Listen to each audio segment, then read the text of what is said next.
what it's like to be queer in Omagh. So please give it up for Tracey and Mitch Miller.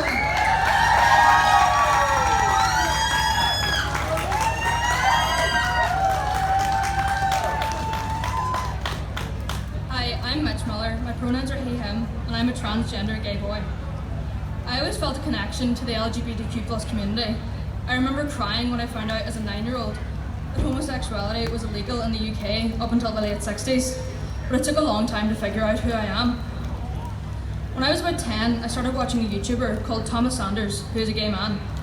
Watching him taught me that being gay is normal and okay, and opened my mind to different labels under the LGBTQ+ umbrella. For example, he would close each video with, "Take it easy, guys, gals, and non-binary pals." I remember Googling the term non-binary to find no results, or at least none that could be understood by a 10-year-old. This was when I started to question my identity. It was a confusing time because I knew I wasn't a straight girl, but I didn't understand why, so I concluded that I must be a lesbian.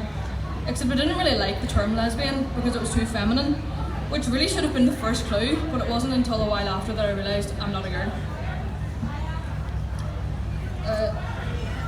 Even admitting to myself that I was gay was hard. Despite being more exposed to gay people, as I continued to watch more things with gay people in them, it still felt like a topic that should not be discussed. Even saying the word gay felt wrong.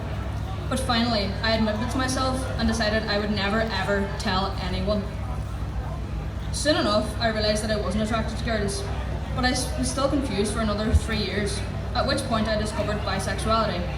To me this made sense because I knew I wasn't straight, but the idea of being a boy's girlfriend felt completely wrong. But I knew I liked boys, so after much deliberation, I came out to my family as bisexual.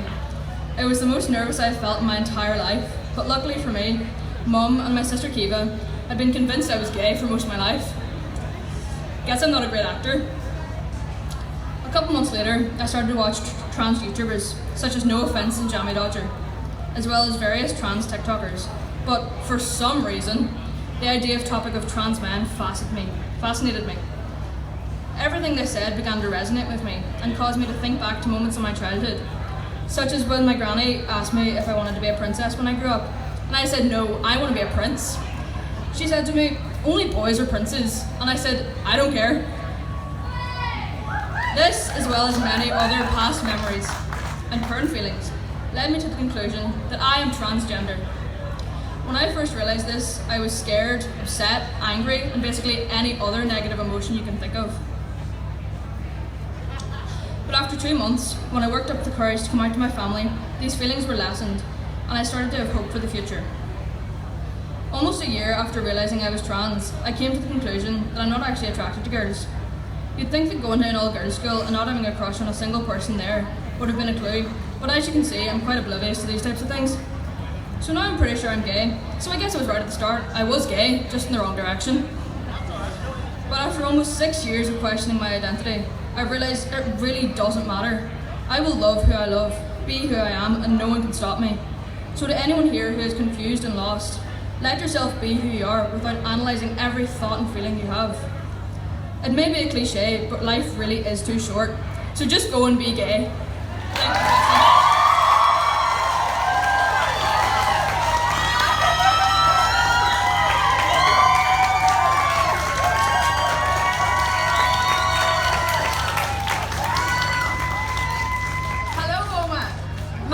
Tracey Miller. My pronouns are she, her, and I am the extremely proud parent of a trans boy who both inspires and amazes me with his bravery every day. So I would like to start by thanking you, Mitch, for allowing me to be part of your journey. And a massive thank you to Omagh Pride. It is an honour and privilege to be asked to come along today as a guest speaker. So just before Mitch came out, I knew something was brewing. And one night, Mitch came to me and said, "Mum, can I talk to you and Kiva?" Kiva is Mitch's older sister and his idol. I would go as far as to say his favourite person in the whole world. A title earned without a stretch mark, labour pains, or a sleepless night in sight. But I'm not bitter. Kiva and I sat down with Mitch and he started to shake. He was almost crying. and my mind went into overdrive. I thought, what are you going to tell me? Are you going to tell me that somebody's hurt you or that you're being bullied?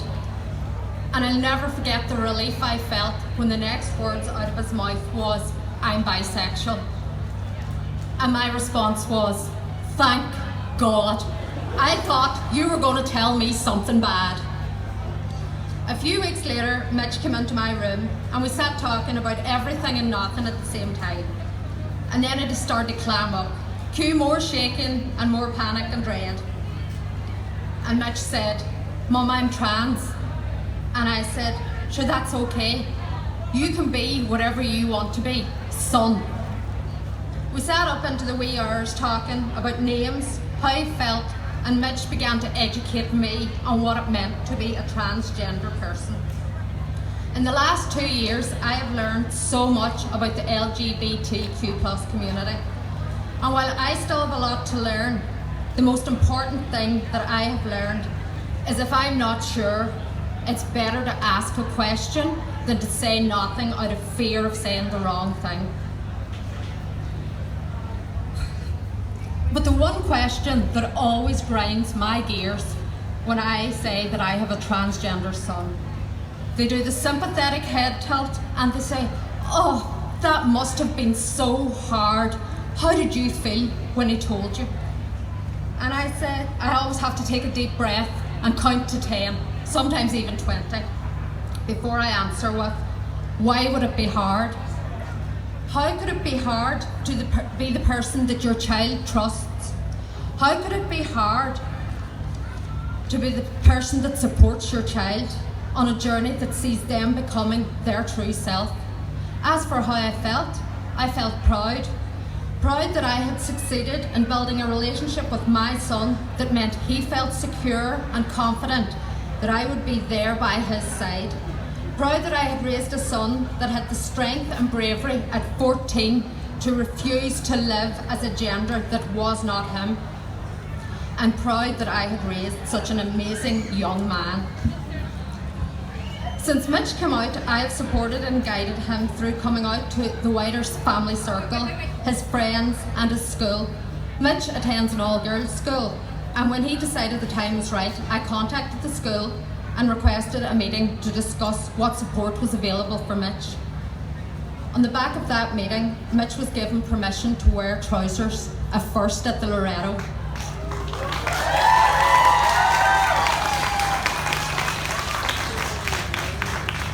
And to be known as his preferred name, which is also now his legal name.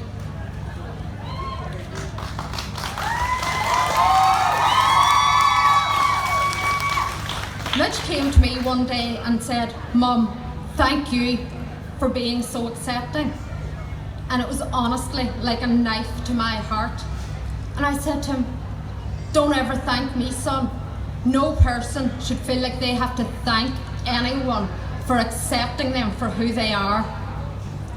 Using the term accept makes it sound like a hardship or something that someone has to get over, and supporting you is not now, nor will it ever be, a burden to me.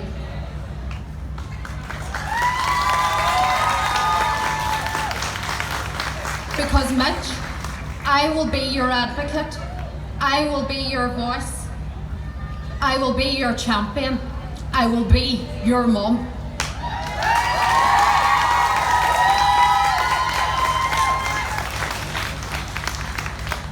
But it wasn't enough. I thought, what can I do? What can I do to not only support Mitch, but to support all the other queer people? So I'm a student nurse, and I thought, what can I do to educate my peers and my future colleagues? So as a member of the Nursing Society Committee at Ulster University, I put forward the idea of an LGBTQ+ awareness webinar, which we held in May, and invited members of political parties, professional bodies, as well as student nurses. The Nursing Society Committee have highlighted the importance of including gender along with sex on admission paperwork. This will not only mean that members of the LGBTQ+ community are being supported, but it is also a chance for us as nurses to educate people on the difference between sex and gender. This is one very small thing that I can do in my role as a future nurse. I challenge each person here today to think about one thing that you can do at school, work or university that will mean there will be more inclusivity in the future for the LGBTQ+ community, because my son and every queer person has the right to live without fear, without prejudice, or without having to thank anyone for accepting them. Thank you.